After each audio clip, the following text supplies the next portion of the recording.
Okay, so now we're working on activity 1, titled using breadboards. In this activity, we're going to build on what we did in the previous lessons, and we're going to add the breadboard, which is a plastic device that allows you to connect multiple components to a circuit. So before we get started, the first thing we're going to do is change the name of our document to using breadboards. Okay? And then we're going to grab our 3 components from the panel. We're going to first start with the breadboard small. Okay, sorry about that. So let's move it up some so you guys can see it. So the breadboard has 2 components. You have your power rail, your negative and your positive power rails. Then you have your terminals, and they're labeled A through J and 1 through 30. You have the divider in the middle, and then you have your second set of terminals and your second set or your bottom set of power rails.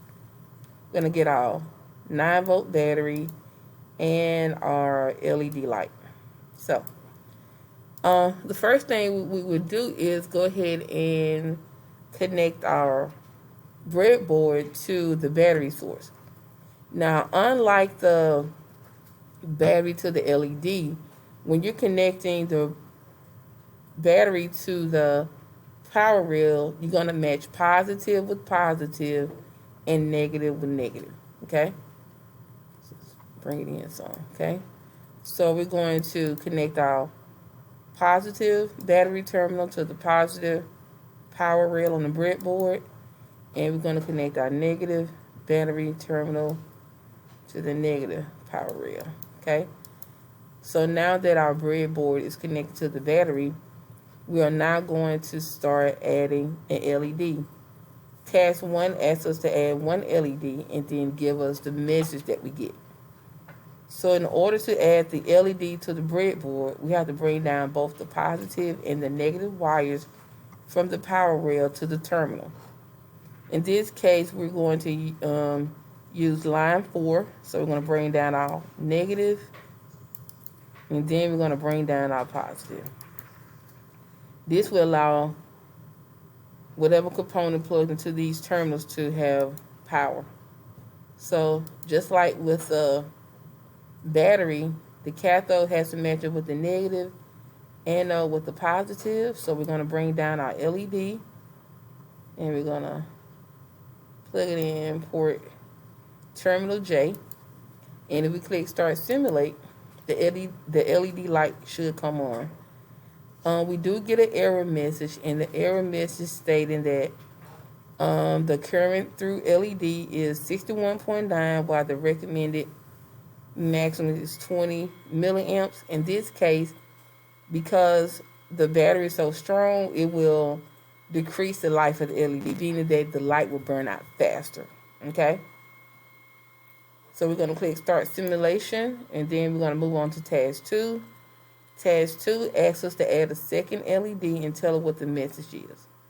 So we're going to grab an LED from the panel. We're going to insert it in line H. The power wires have already been connected, so anything connected in these 2 lines will work. Okay, we're going to click start simulate. We got another error message, and this time the current is at 38.9, while the recommended is at 20.0 milliamps.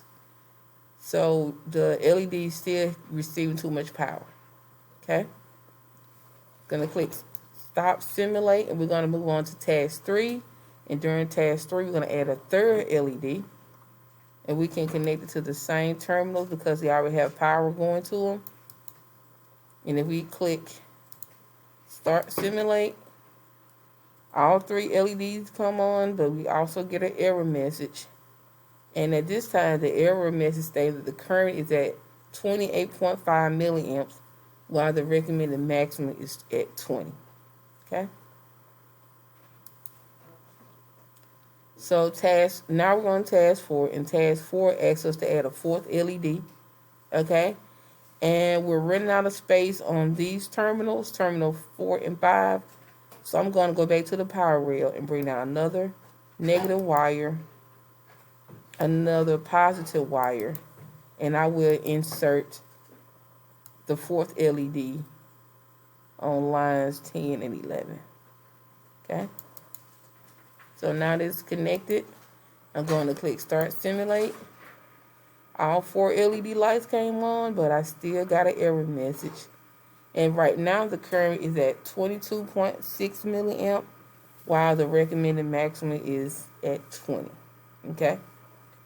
So I'm going to click Stop Simulate, and now I'm going to add the 5th LED for task 5. I'm going to connect it to the same terminals where I connected number 4. I'm going to click Start Simulate, and you notice all 5 LEDs came on, but I am no longer getting that error message. And the reason why, because the current going to the LEDs is at or below the recommended maximum of 20. So at this point, there's no error message. The LEDs are not receiving too much current, and the lifetime of the LED have been prolonged. So that's it for task 5.